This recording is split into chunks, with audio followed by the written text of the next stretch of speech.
A 21-years-old lady who begs on the street fulfilled a 90-years-old billionaire wish before his death. Before we start, tell me the time and country you're watching from.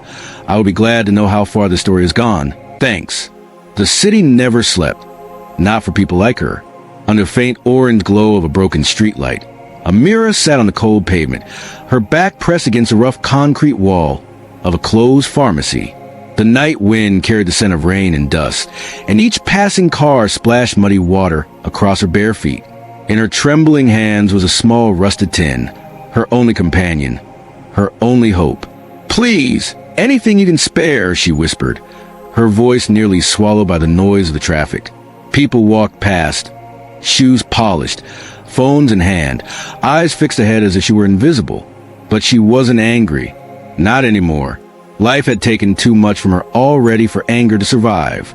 At 21, Amira had known more hunger than warmth, more rejection than kindness. Her mother died when she was 12. Her father, a drunk, disappeared soon after. She grew up on streets that smelled of smoke and despair, learning how to survive in a world that didn't care if she lived or died. But that night, something changed. The rain began to fall, light at first, then heavier. She pulled the hood of her torn sweater over her head and watched as the city lights blurred into streams of gold. Across the street, a black Rolls Royce slowed down. Its engine purred softly, expensive, out of place in this forgotten corner of the city. The tinted window rolled down, and she caught a glimpse of a man, old, his skin pale like paper, his eyes sharp yet tired. He stared at her for a long time before speaking. "You shouldn't be here, young lady." His voice was raspy, controlled. Amira didn't reply. She had heard those words before, usually from people who thought pity was charity. But this time, the man didn't drive away. Instead, he gestured to the driver, and moments later, the car door opened. "Come," he said simply. Amira hesitated. Fear crawled up her spine. She had learned not to trust strangers, especially the rich ones. But there was something in his eyes, a quiet sadness, a weight she couldn't name. She stood slowly, clutching her tin. "Where are we going?" she asked. The old man smiled faintly. "To fulfill a wish," he said. The driver held an umbrella over her head as she stepped into the car. Her heart beat loud in her chest. Inside, the air smelled of leather and something expensive she couldn't describe.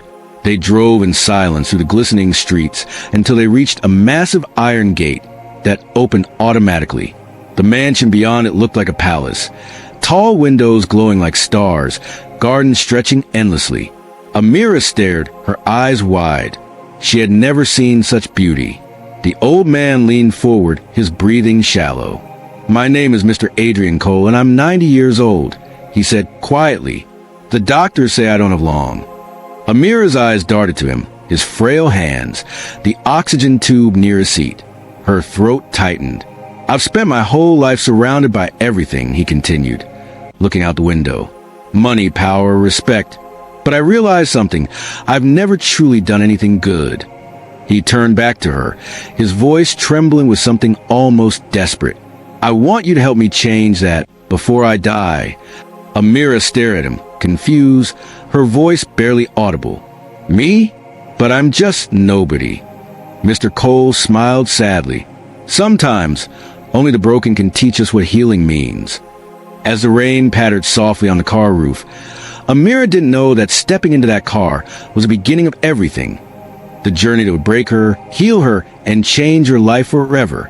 That night, a beggar girl and a dying billionaire made a silent promise neither fully understood. One that would bind their fates together in ways neither could imagine. And as the mansion doors closed behind her, the wind carried a whisper.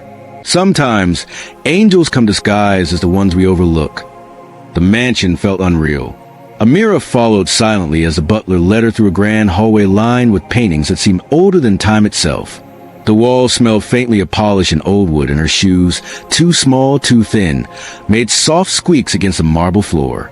At the end of the corridor, they entered a room where the firelight danced across golden frames and shelves of untouched books.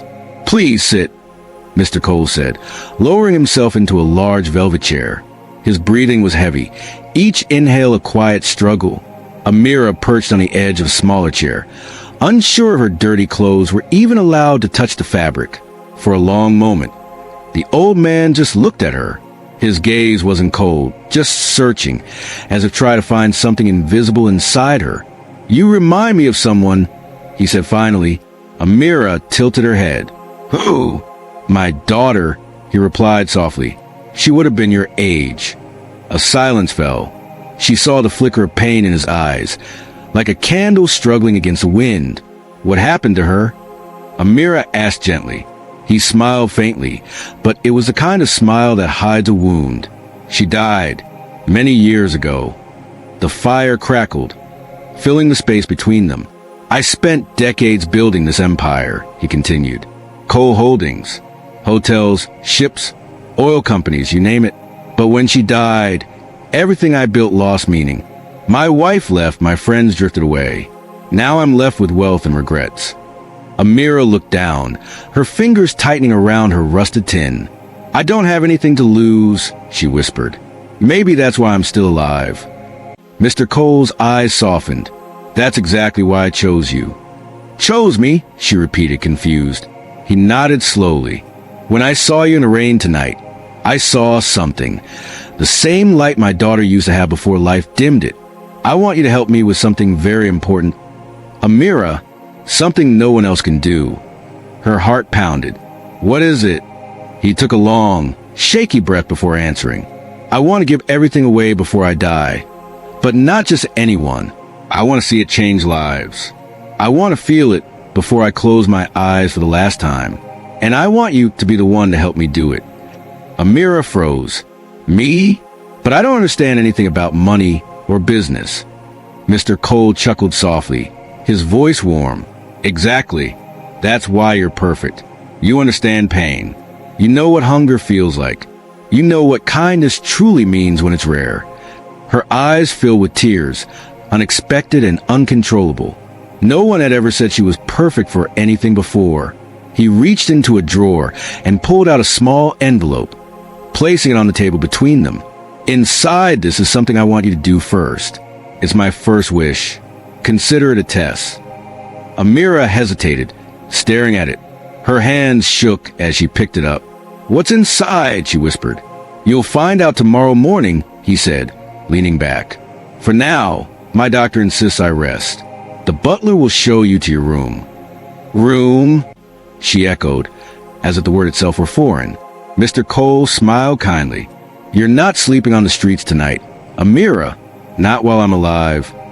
As she followed the butler up the grand staircase, her chest tightened with emotions she couldn't name.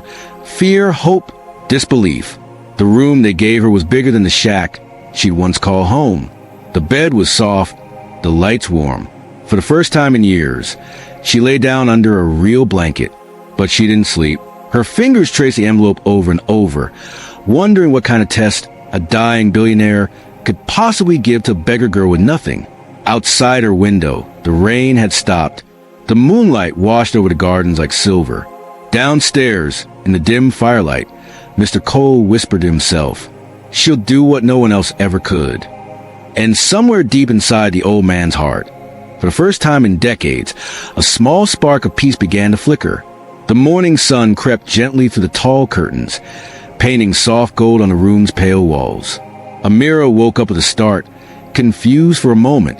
The sheets were too soft, the air too clean, the silence too perfect. Then it all came rushing back. The old man, the mansion, the envelope. Her hand moved to the bedside table where she had placed it, still sealed. The paper felt heavy now, like it held something more than ink and words. She sat up, took a deep breath, and carefully tore it open. Inside was a neatly folded note. "Go back to the streets today. Find someone who reminds you of yourself. Someone hungry, forgotten, hopeless. Feed them, clothe them, and tell me their story when you return. Adrian Cole."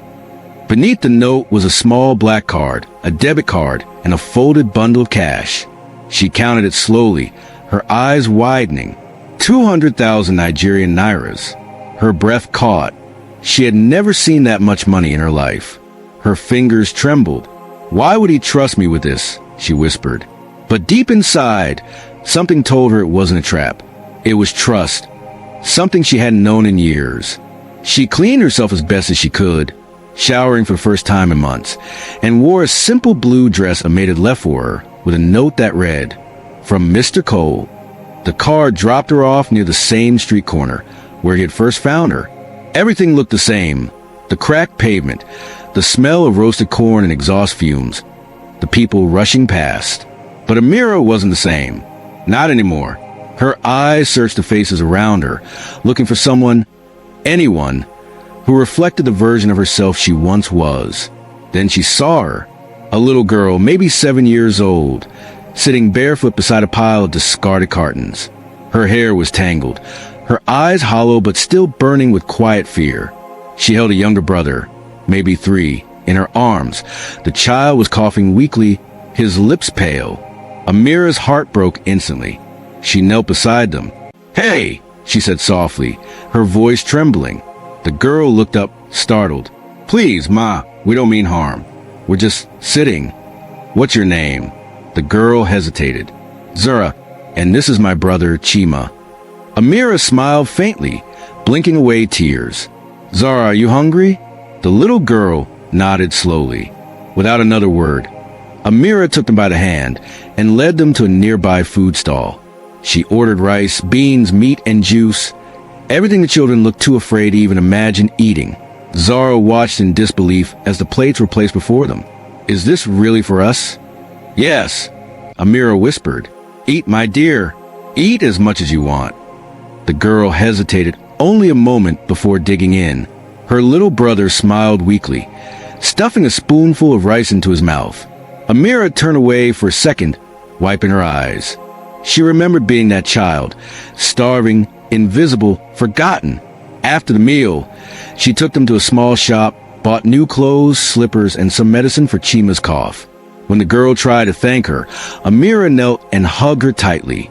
"You don't owe me anything," she said softly. "Just promise me one thing. When you grow up, help someone else the way I helped you." Zara nodded, tears in her small eyes. "I promise." As Amira walked away, her chest felt heavy, but warm.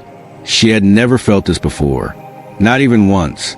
When she returned to the mansion that evening, Mr. Cole was waiting in his chair by the window, the fading sun spilling over his wrinkled hands. "Well," he asked gently. Amira told him everything about Zara, Chima, their hunger, and how it felt to help them. As she spoke, her voice cracked, but her heart felt light. Mr. Cole listened quietly, a faint smile forming. When she finished, he whispered, "That's the feeling I wanted you to find, the one I lost somewhere along the way." He looked out the window, his eyes far away. "You did well, Amira, better than you realize. Tomorrow, we begin the second wish." She looked at him, confusion and curiosity mixing with a quiet fear. "What is it?" He smiled softly, eyes glistening in the dim light. "It's time to face a ghost, mine and maybe yours too." The morning was cold, the kind of cold that seeps into your bones and lingers in silence. Amira found Mr. Cole already awake, dressed in a gray suit, sitting by the window where the sunlight fell gently across his trembling hands. He looked weaker than the day before, his eyes duller, his breath shallower, but his voice, though soft, carried a strange determination. "Are you ready?" he asked. Amira hesitated. "For what?" "For my second wish," he said, turning slowly toward her. "Today, we visit someone I wronged a long time ago." She frowned slightly. "Who?" He looked down at his hands. "My son." Amira's breath caught. "You have a son?" He nodded faintly. "Had. He disowned me 20 years ago, and I never blamed him. Maybe I should have loved him differently." There was a long silence. The ticking clock in the corner sounded louder than usual. Then Mr. Cole whispered, almost to himself, "Before I die, I need to see him. I need him to forgive me, even if he doesn't mean it." Amira didn't know what to say. She simply nodded. "Then we'll go," she said quietly. The drive took them to the outskirts of the city, where the air smelled of damp earth and wild grass. The mansion had given way to small houses, cracked pavements, and the simple lives of ordinary people. They stopped in front of a modest home. White walls, rusted gate, a small garden filled with dying roses. Mr. Cole's driver helped him out of the car, his frail hands clutching a walking stick.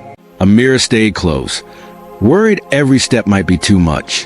When they reached the front door, he paused, breathing hard. "She hates me," he said quietly. "She?" Amira asked. "My daughter-in-law. She never forgave me for what I did to her husband." Before Amira could ask more, the door opened.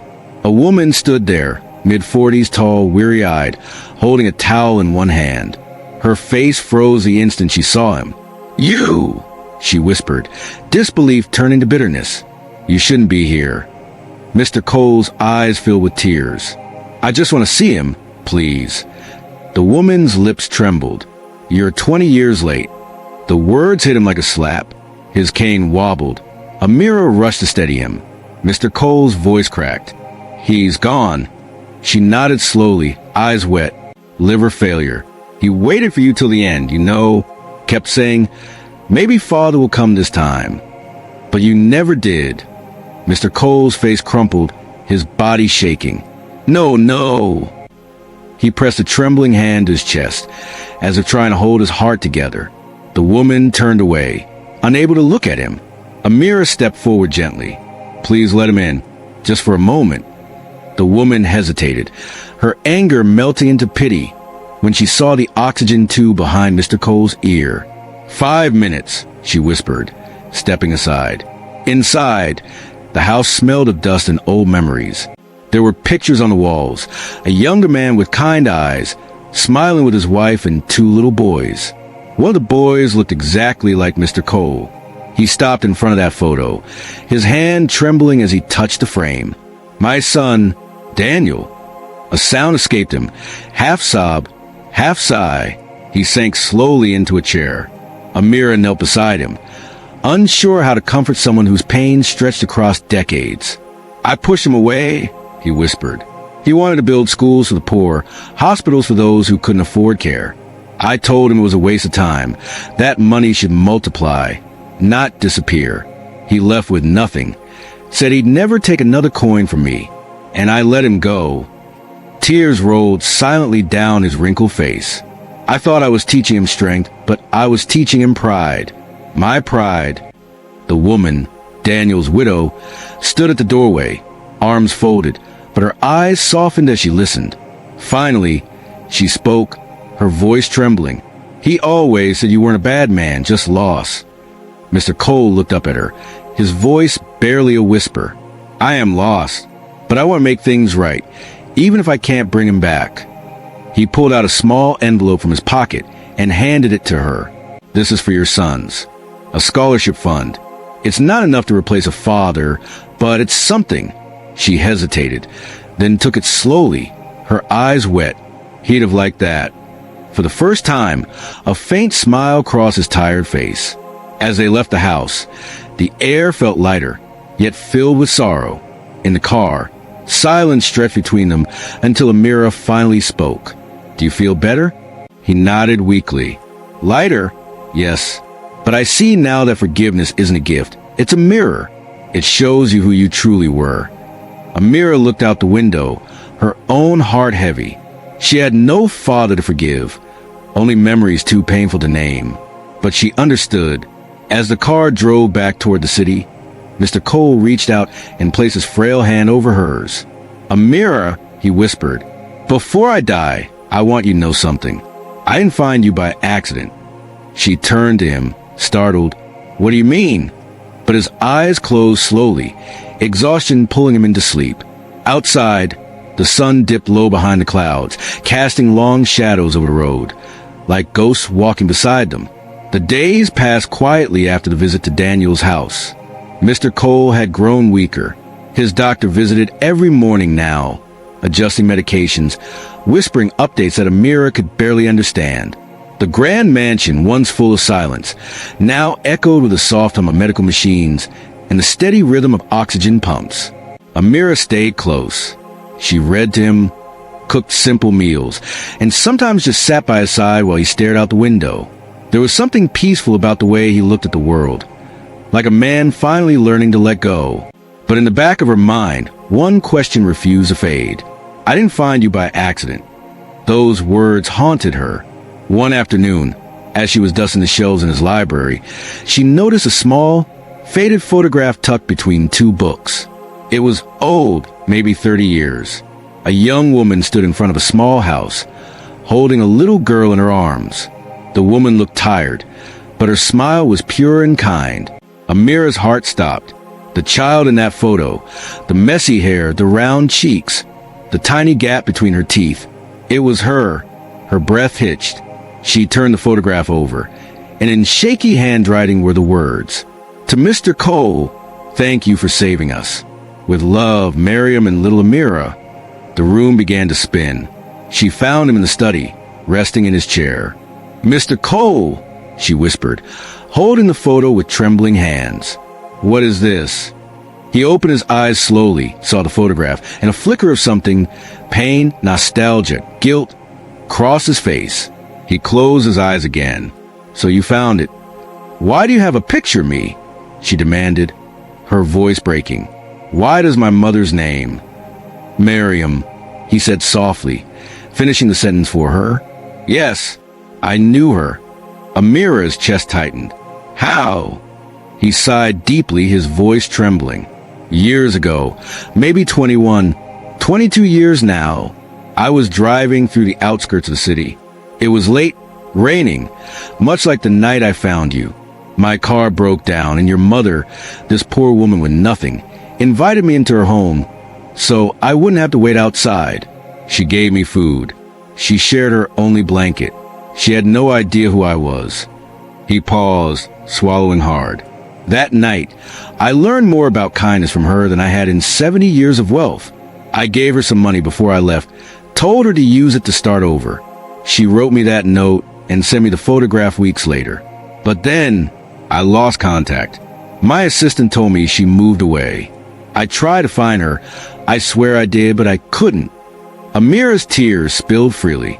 "She died when I was 12, she whispered. "I thought no one ever cared about her. Not one person." Mr. Cole's hands trembled as he reached for hers. "She saved me once, and now her daughter is saving me again." Amira sank to her knees beside him, sobbing. "You mean all this time it wasn't chance?" He smiled faintly, his eyes glassy with tears. "No, Amira, it was grace." For a moment, neither spoke. The air between them was heavy with something sacred. The intertwining of two broken lives finally finding meaning in each other. That night, Amira couldn't sleep. She sat by his bedside long after he'd fallen into a fragile sleep, watching the rise and fall of his chest. Each breath felt like a fragile thread tethering him to the world. She whispered softly into the quiet, "My mother saved you once. Now I'll save you until your last breath." The moonlight caught her tears, making them shimmer like silver.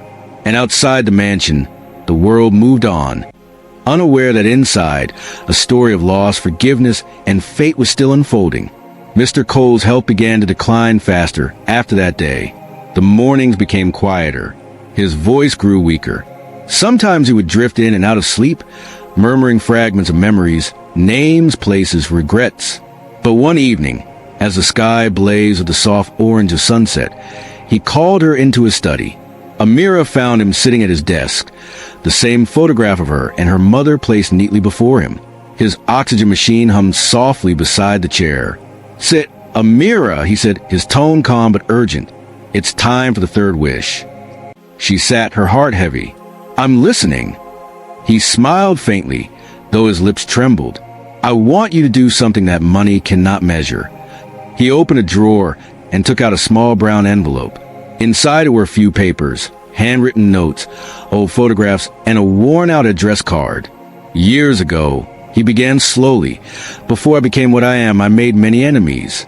I ruined people's lives, shut down small businesses, crushed dreams, all to grow my empire. One man in particular, Joseph Naji. I destroyed everything he had. He begged me for mercy. I refused. He lost his wife, his home, everything. I heard he died in debt." He looked up at her, his eyes glistening. "But he had a daughter, about your age now. Her name is Ada. I want you to find her. Amira's brows furrowed. Find her? For what? I want you to give her back what I stole. Every coin, every dream, every ounce of dignity her father lost because of me. Her throat tightened. But how? I don't even know her. You will, he said gently, placing the papers into her hand.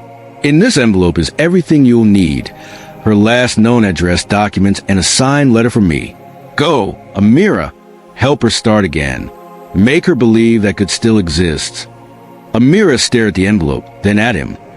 The fragile old man whose eyes carried both shame and hope. What if she doesn't want to forgive you? She asked softly. He smiled weakly. Then let her forgive the world instead. Sometimes that's enough. The next morning, Amira took a small car from the mansion and traveled 2 towns away, following the address in the envelope. The road was long, lined with broken buildings and dusty fields. She finally arrived at a small compound with cracked walls and faded paint. Clothes hung from a line. The smell of burning firewood filled the air. When she asked for Ada Naji, a neighbor pointed her toward a young woman washing clothes by a well. Ada looked up when Amira approached, her eyes sharp, suspicious, and tired. Yes? Who are you? Amira hesitated, then held out the envelope. My name is Amira. I came on behalf of someone who wronged your family a long time ago. Ada frowned. What do you mean? Amira opened the letter and read aloud.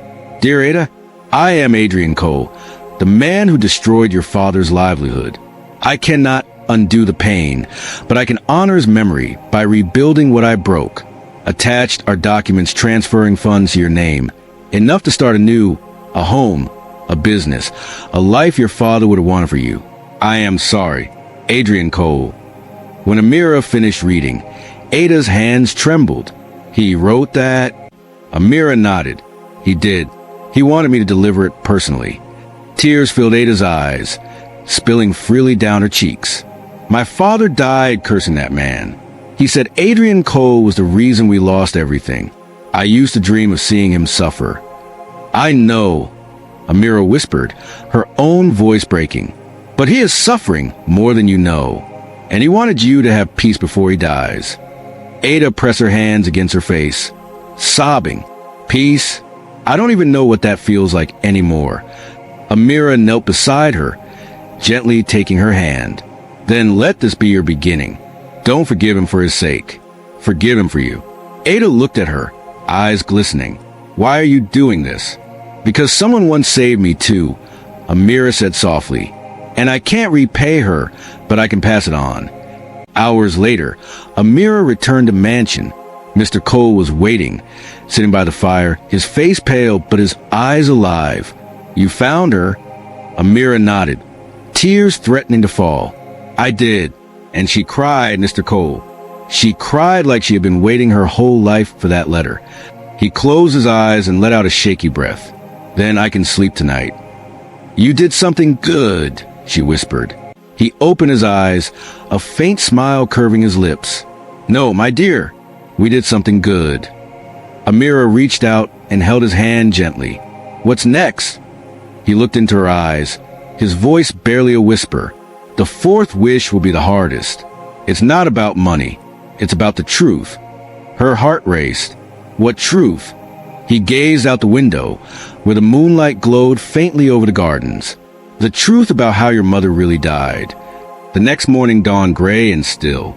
A strange heaviness filled the air, the kind that comes before a storm, not of rain, but of revelations. Amira sat at the edge of the garden, staring at the mist curling over the roses. Her thoughts were tangled. She had barely slept after Mr. Cole's words the night before. The truth about how your mother really died. For years, that question had haunted her, unanswered, unexplained. Her mother had been strong, healthy, and then suddenly gone. No doctors, no hospitals, just a quiet death in their small one-room home. She felt the old ache return, the loneliness, the confusion, the fear. When she entered the study that morning, Mr. Cole was already awake. He looked frilier than ever, but his eyes held a sorrow too deep for words. Amira, he said softly, before I tell you this, I need you to understand, I never meant for it to happen. Her heart pounded. For what to happen? He sighed deeply, his voice breaking. Your mother's death was not an accident. Her breath caught. What are you saying? He turned his gaze toward the window, his hands trembling slightly. After she helped me that night, I sent her some money. You saw the note. But months later, I received another letter from her, asking for help. She said she had been accused of stealing from her employer, a company I owned. One of my managers wanted to make an example of her, so they fired her, threatened to take her to court. I remember seeing her name on the case file, Miriam Abiola, but I was too busy, too proud, too detached. He closed his eyes. I didn't intervene. I told them to handle it however they saw fit. Amira's heart pounded in her chest. You let them ruin her? Tears filled his eyes. They took everything from her, Amira, her little home, her dignity, her peace. She tried to fight, but she was sick. She wrote one last letter to me, begging for help. I never opened it. It stayed on my desk until after she died. Amira's tears fell freely. She died because of you, she whispered, her voice shaking. He nodded, broken. Yes, because of my neglect. For a long time, neither of them spoke. The silence between them was heavy, not with anger, but with grief. Then Amira rose to her feet, trembling. Do you have that letter? Mr. Cole gestured weakly toward the drawer beside his bed. It's there. I kept it all these years. Her fingers shook as she opened the drawer. Inside was a small yellowed envelope, brittle with age. Her mother's handwriting was still there, soft, elegant, desperate. She opened it carefully and read aloud. Dear Mr. Cole, I am sorry to trouble you. Life has been unkind since you left. They have accused me falsely, and I may lose everything. My daughter Amira is all I have. Please, if you remember me at all, help me for her sake. I do not ask for much, just mercy. With hope, Miriam. By the time she finished, Amira was sobbing. Mr. Cole reached out, his frail hand trembling as he touched hers. I failed her. I failed you. Every good thing I've done for you since that night. It's been my way of asking for forgiveness I never deserved. Amira couldn't speak. Her heart felt torn between fury and compassion. Finally, through her tears, she whispered, You could have changed everything back then. You could have saved her. I know, he said softly, and I will carry that weight until I take my last breath. But if you can find it in your heart to forgive me, maybe she'll forgive me too. Her tears fell silently onto the letter, blurring the ink. Forgive him? How could she? Yet, deep down, she knew her mother's heart. Miriam had been kind even when the world was cruel. Amira wiped her eyes and whispered, She wouldn't want me to hate you, but I can't forgive you today. Not yet. Mr. Cole nodded weakly. That's more mercy than I deserve. He looked at her, his voice trembling. But there's something else you must know. Your mother's case. It led to a foundation I secretly built years later to help women like her. I named it the Miriam Trust. I never told anyone why. Amira's lips quivered. You did that for her? Yes, he whispered. But now it's time for someone pure to take charge of it. You. Her eyes widened. Me? Yes, Amira. That's my fourth wish. For you to lead the Miriam Trust. To turn my guilt into grace. To make sure no mother ever suffers, as yours did. She covered her face with her hands, weeping silently. Mr. Cole reached out, his hand resting gently on her shoulder. You are her legacy, Amira. Her kindness lives in you. Fulfill her dream and let that be my redemption. That night, Amira sat in her room staring at the letter. She thought about her mother's quiet strength, her laughter, the lullaby she sang under the leaking roof. And for the first time in years, she whispered a prayer, not for herself, but for him. God, please forgive him, and give me the strength to do the same. Outside, thunder rolled across the sky, soft and distant, like her mother's voice calling from somewhere beyond the rain. 2 weeks later, the world around Mr. Cole's mansion began to change. What had once been a cold, lifeless house now hummed softly with purpose. In the heart of the estate, Amira stood before a tall glass building bearing a new gold-plated sign. The Merriam Trust for Women for Hope. She traced the engraved letters with her fingers, tears stinging her eyes. It didn't feel real. She had gone from a beggar on the streets to the face of a foundation that would change lives, all because of a dying man's final wish and her mother's forgotten letter. Inside, the first meeting was already underway. Dozens of women sat around a polished table. Single mothers, widows, women who had been abandoned, abused, or silenced. They looked at Amira with hope shining through their exhaustion. She took a deep breath. Her voice trembled as she spoke. My mother was one of you. She worked hard, loved deeply, and was punished for things she didn't do. This trust is her dream come to life. We're here to help, to listen, to give you the strength to start again. The room was silent for a moment. Then someone began to clap.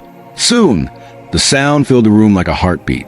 That night, when Amira returned to the mansion, she found Mr. Cole waiting in the garden, wrapped in a blanket, his face illuminated by the warm orange glow of sunset. He smiled faintly as she approached. You did it. Amira knelt beside him. We did it. He chuckled weakly. I just gave you a key. You opened the door. She sat with him in silence, listening to the rustle of the leaves. He looked so peaceful that for a moment, she forgot he was dying. Then he said softly, There's something about sunsets, isn't there? They remind you that endings can still be beautiful. Amira's throat tightened. Please don't talk like that. He smiled sadly.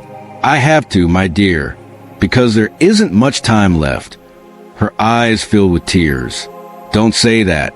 You're getting stronger. He shook his head. No, I've just been holding on to see this.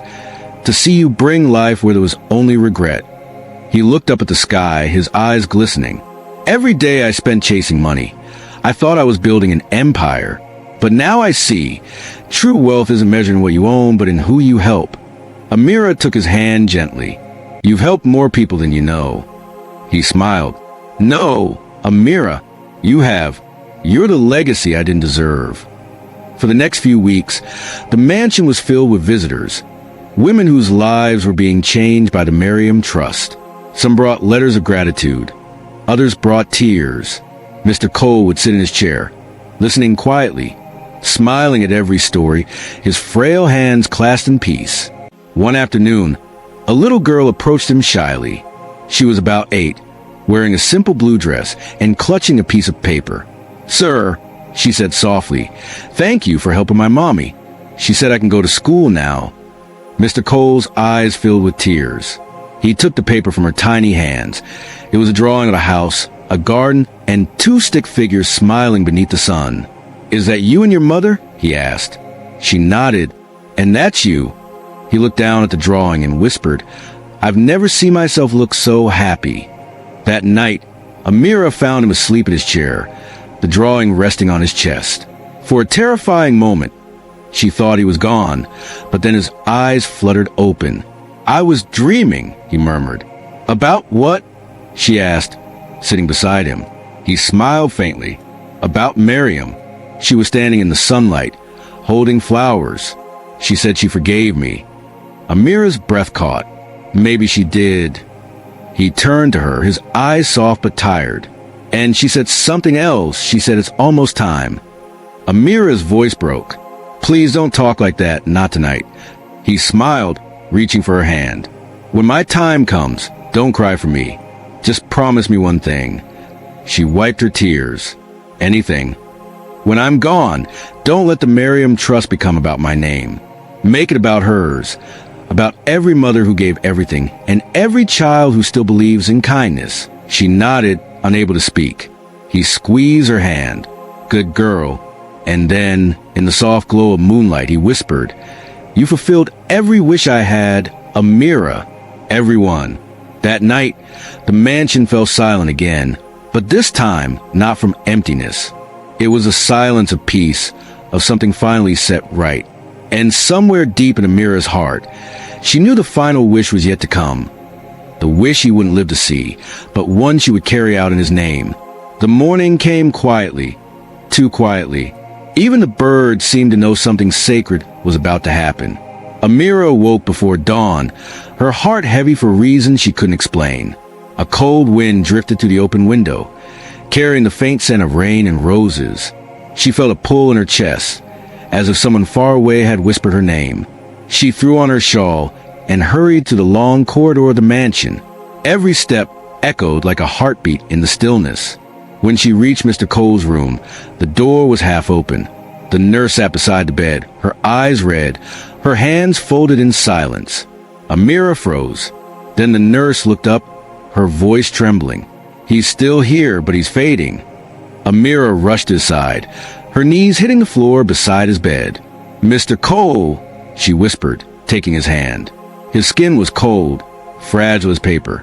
He opened his eyes slowly, and for a moment, just a moment, they were as clear and bright as the first day she met him. "Amira," he said weakly, a faint smile trembling on his lips. "You came." Tears spilled down her cheeks. "Of course I came. I'm here. I'm not leaving you." He chuckled softly, though the sound was barely a breath.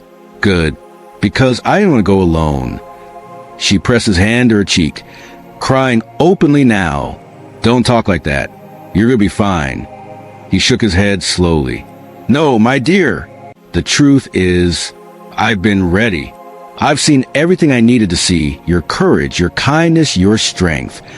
A tear rolled down the corner of his eye. "You gave meaning to a life I thought was already over." Amira's voice broke. "You gave me a life, too. I was nothing before you found me." He smiled faintly. "You were always something, Amira. I just helped you see it." He reached out a trembling hand toward the bedside table.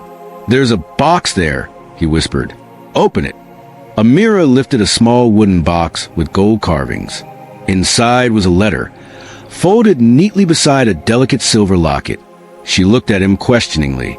"The locket," he said softly, "belonged to your mother. I kept it all these years. She dropped it the night she helped me. I wanted to return it, but I never got the chance." Amira opened it gently. Inside was a faded picture. Her mother, smiling in the sunlight, holding a little girl. Her breath caught. "That's me when I was a baby."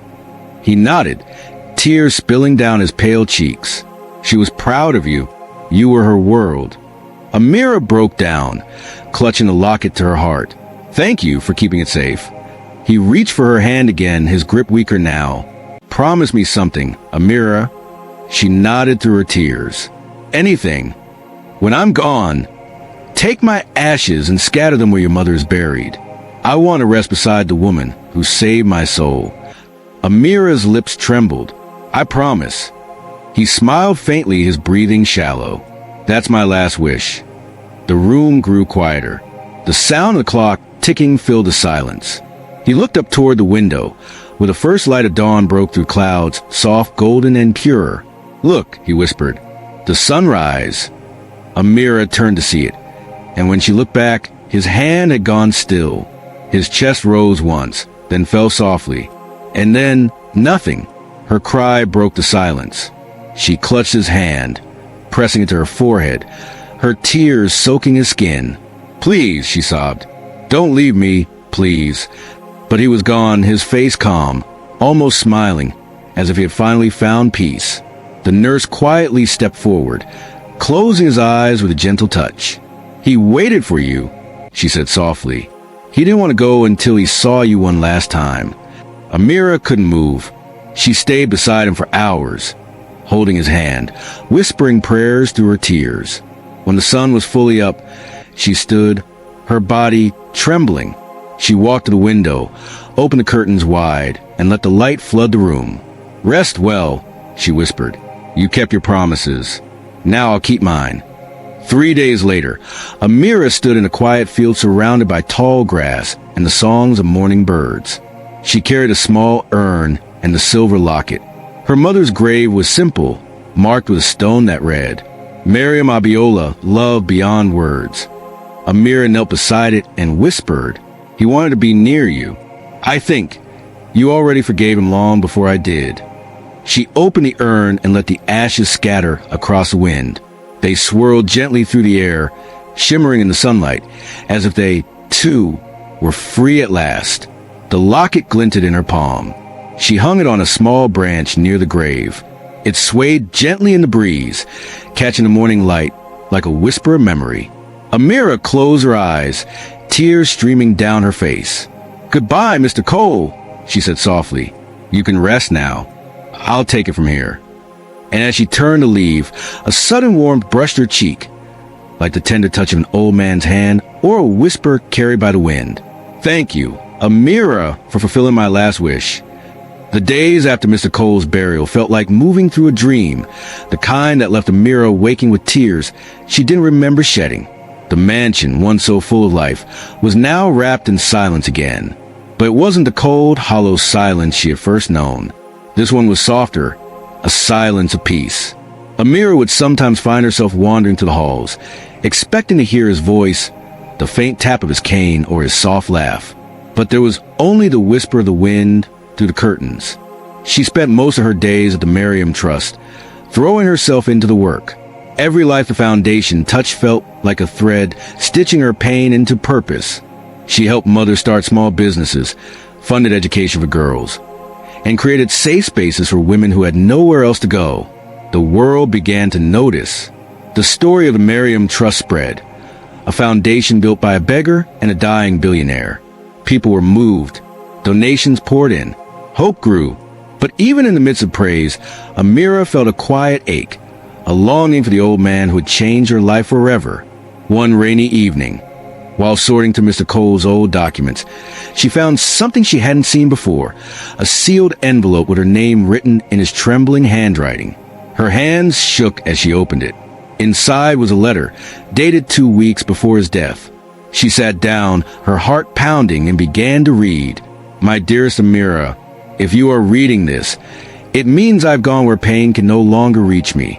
There are many things I wish I could say in person, but I'll trust these words to find you when your heart is ready. You think I saved you, but the truth is, you saved me first. That night you placed your hands on mine, when the world had forgotten who I was, you reminded me what it means to be seen, not as a name, not as a fortune, but as a man. You gave me back my humanity, Amira, and in return, I tried to give you back your life. Yet I know life is more than survival. It's about meaning. So I've left you something, not wealth, but choice. Enclosed with this letter is a key. It belongs to a small house near the coast, in a quiet town called Belmaris. It's the place I used to visit with my late wife, Evelyn. She loved the sea. I want you to have it. Don't live here in the mansion forever. Don't chain yourself to my memory. Go there when your heart grows heavy. Watch the sunrise. Breathe. Live. Remember, redemption doesn't end with forgiveness. It begins with hope. Yours always, Arthur Cole." Tears blurred the ink as Amira read the final line again and again. The keys slipped into her palm, warm from the paper, as if still carrying his touch. She didn't wait until morning. She packed a small bag, wrapped the letter carefully in a scarf, and set off for the coast. The journey took hours. When she finally arrived, dawn was just breaking. The house was small, surrounded by the scent of salt and the cry of seagulls. It was painted white, with vines creeping along the porch and a single rocking chair swaying gently in the breeze. Inside, everything was simple but beautiful. Photographs, seashells, and a single piano covered in dust. On the mantel sat another envelope. Amira's heart skipped. She picked it up. Inside was a note and a single photograph of Mr. Cole and his wife, smiling by the ocean, their faces lit with joy. "This was where I learned to love without fear. Now it's yours." Amira sank into the rocking chair, clutching the photo to her chest. She could almost feel him there beside her, not as a billionaire, not as a dying man, but as the soul she had come to know. The sun began to rise over the waves, golden and endless. She closed her eyes and whispered, "You kept your promise, Mr. Cole. You found your peace." And as the first light touched her face, she felt a deep calm, not the absence of pain, but the quiet acceptance of it. For the first time in years, Amira smiled through her tears. She would continue his work. She would carry his name, her mother's dream, and the countless lives yet to be touched. And she would do it all not out of guilt or grief, but out of love. That day, As the wind swept across the sea, a single white feather drifted down onto her lap. She looked up, smiling softly. "Goodbye, Arthur," she whispered. "And thank you." The small coastal town of BEGGER soon became Amira's quiet refuge. She woke each morning to the sound of waves kissing the shore and gulls calling in the distance. The air always smelled of salt and rain, and the wind carried whispers of memories she couldn't let go of, yet didn't want to forget. She spent her morning sitting on the porch with a cup of tea, reading Mr. Cole's letters over and over. His words had become her prayer, his memory her compass. But she was learning something new too. That healing wasn't forgetting. It was learning to live with love after loss. Every few days, she would walk to the market in town, a place filled with laughter, music, and the hum of daily life. People soon began to recognize her as the lady from the Merriam Trust. At first, she didn't know how to handle the attention, but the warmth of BEGGER slowly wrapped itself around her like a familiar embrace. One evening, as the sun melted into the horizon, Amira was sitting by the shore sketching seashells in her notebook when she noticed a man nearby. He looked to be in his mid-30s, tall, with a camera slung around his neck and an air of quiet observation about him. He was photographing the ocean, not with the casual click of a tourist, but with the reverence of someone searching for meaning in the light. Their eyes met briefly when he turned. He smiled, polite but distant. She nodded, returning to her sketch. A few minutes later, his voice broke the silence. "Beautiful, isn't it?" She looked up. The sun set. He smiled faintly. "And the peace. You don't find this kind of quiet in cities anymore." She nodded. "That's why I came here, to listen to the silence." He chuckled softly. "Then I suppose we came for the same reason." They talked for a while, about nothing and everything, about the sea, about photography, about how small towns seem to hold more kindness than big cities ever could. When she finally rose to leave, he said, "I'm Daniel." "Amira," she replied, offering a small smile. From that evening, their paths began to cross often, at the market, the cafe near the pier, or simply on the beach during sunset. Daniel was a travel photographer, he told her, who had left his job in the city after losing his fiancée in an accident 2 years ago. There was pain in his eyes, but there was also gentleness, the kind that recognized another soul carrying invisible wounds. One evening, while they watched the waves roll in, Daniel asked quietly, "You seem like someone who's lost someone too." Amira's throat tightened. "I have. Someone who changed my life." "Family?" She hesitated. "Something like that. He was the kind of person who gives you a reason to live when you've forgotten how." Daniel nodded slowly. "Then I understand." They sat in silence for a while, watching the horizon fade into gold. Finally, Daniel said, "You know, I used to believe that grief was a cage, but now I think it's a bridge, something that carries you toward understanding." Amira looked at him, her eyes soft. That's exactly what he used to say. Not in those words, but in his way. He smiled. "Then maybe he's still carrying you, just through different people now." Weeks turned into months. The house by the sea became her home. Amira and Daniel grew closer. Not through romance at first, but through shared silence, shared scars, and the unspoken understanding that some souls meet to help each other heal. One afternoon, Daniel asked to see the Merriam Trust. Amira hesitated, then agreed. When he walked through its doors and saw the photographs of the women and children that helped, he turned to her with awe. "You built this." She smiled softly. "Not alone. It was his idea, I just gave it breath." He studied her for a moment. "He must have been proud of you."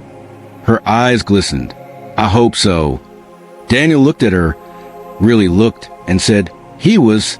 I can tell." That night, Amira sat alone on the porch, the ocean whispering in the dark. She opened the silver locket again and looked at her mother's smile. She whispered into the night, "Maybe this is what you wanted from me, Mama, to find peace, to find family again." And though no wind stirred, she felt a warmth, the same warmth she felt the day Mr. Cole's ashes had danced into the sky. Somewhere between the crash of waves and the beating of her heart, she knew he was still with her, not as a ghost, but as a light within her, guiding her toward a life he always wanted her to live. It had been nearly 6 months since Amira moved to the coast. In that time, the Merriam Trust had grown into something even Mr. Cole could never have imagined. It had expanded beyond the city. New branches were opening in nearby towns, helping widows, orphans, and young girls who had no one to turn to. Amira worked tirelessly, but her heart was finally light. And Daniel, quiet, gentle Daniel, had become her closest companion. They still met by the sea every evening, sometimes talking for hours, sometimes saying nothing at all. There was peace and simplicity of their connection. No expectations, just understanding. One stormy afternoon, the wind howled through Belmaris. Amira was at home, cleaning the old attic of Mr. Cole's coastal house. Dust coated everything, boxes of papers, old furniture, and photographs in broken frames. She smiled softly. Mr. Cole had lived such a vast life, full of memories he never spoke of. She was about to close one of the boxes when something caught her eye. An old, faded photograph.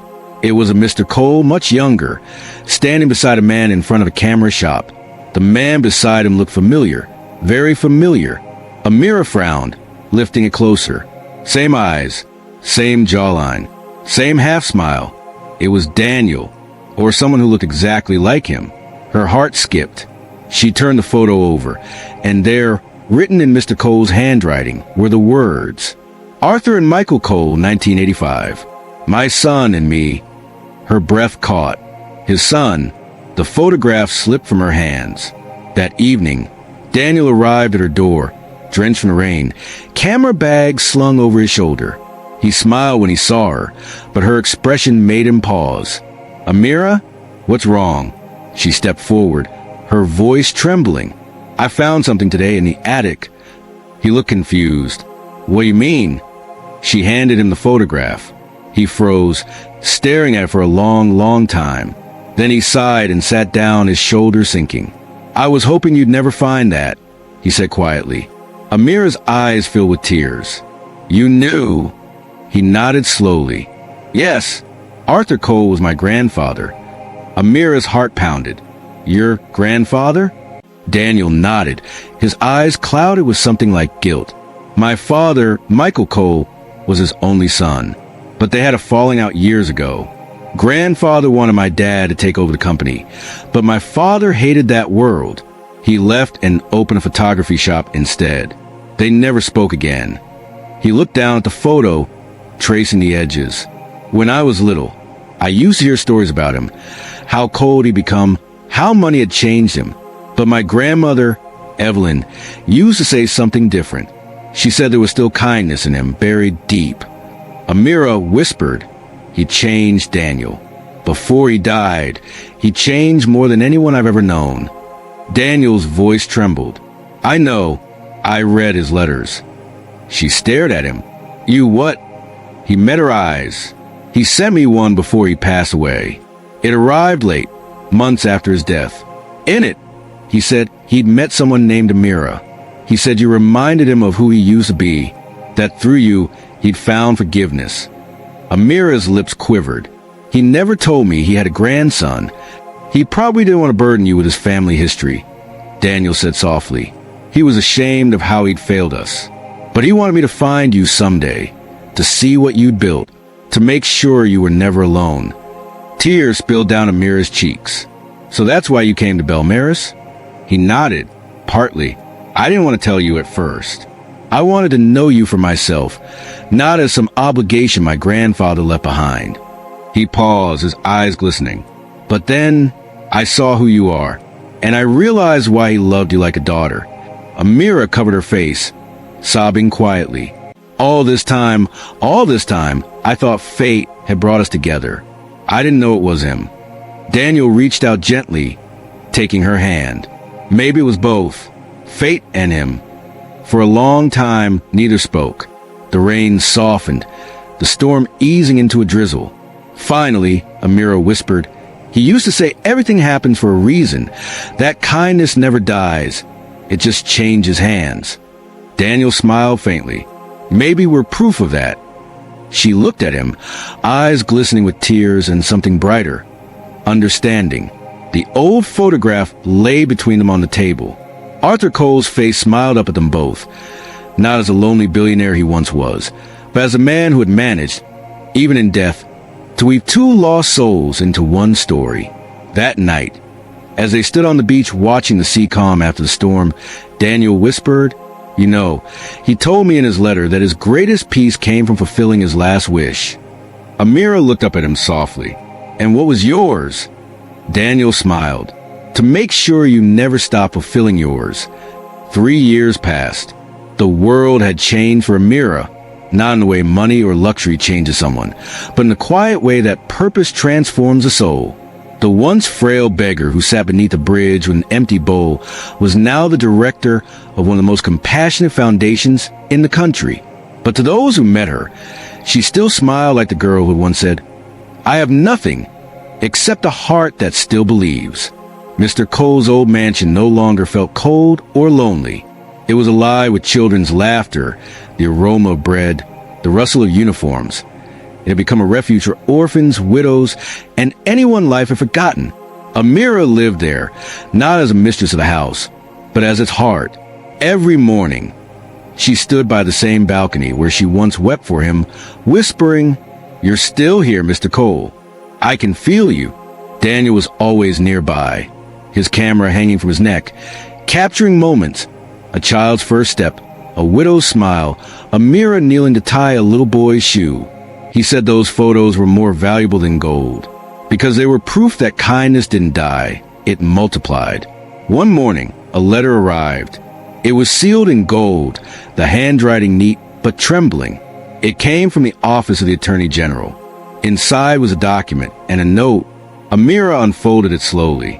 The words blurred as tears filled her eyes. By final testament, Arthur Cole's remaining shares, properties, and assets shall be permanently transferred to Merriam Trust, to be used for humanitarian purposes only. Signed, Arthur Benjamin Cole, witnessed and sealed. Her knees buckled. She sank to the floor, whispering, "He really did it. He gave it all away." Daniel knelt beside her, smiling gently. He always said wealth should outlive the one who earned it. Amira pressed her hand to her chest. "And now it will." That evening, she walked to the ocean, the same spot where Mr. Cole had told her his wish for the first time. The waves lapped at her feet, calm and blue, like they remembered her. She carried with her a small glass jar filled with sand from his grave and a white lily. Kneeling, she whispered, "You asked me to help you die in peace, but you did more than that. You helped me live." She placed the jar and flower into the sea. It drifted away slowly, catching the golden glow of sunset, just like the old man's final smile. Later that night, Daniel showed her a photograph he had taken that evening. It was of her standing at the shoreline, the waves glowing gold behind her, her hands clasped in prayer. But in the reflection of the water, there was another figure beside her, a tall, elderly man in a white suit, smiling faintly. Amira gasped, covering her mouth. "Daniel, do you see it?" He stared at the photo for a long while, then whispered, "Yes, I think he never really left." Amira's tears fell silently, not in sadness this time, but in peace. 10 years later, the Merriam Trust became one of the largest humanitarian foundations in Africa. It funded schools, hospitals, art programs, and orphan homes in places where hope had once been a stranger. Amira never forgot who she was. She still walked barefoot sometimes, still knelt beside beggars, still smiled at strangers. And every year on the anniversary of Mr. Cole's death, she and Daniel would visit the coast, light 2 candles, and say the same words together. "You gave us love when we had none. You taught us that even the poorest soul can change the richest heart." Then Amira would whisper to the sea, "Rest, Mr. Cole. Your promise still breathes." The waves would always rise just then, gentle, shimmering, almost like a reply. He died with peace. She lived with purpose. And between them, a single act of kindness changed the world.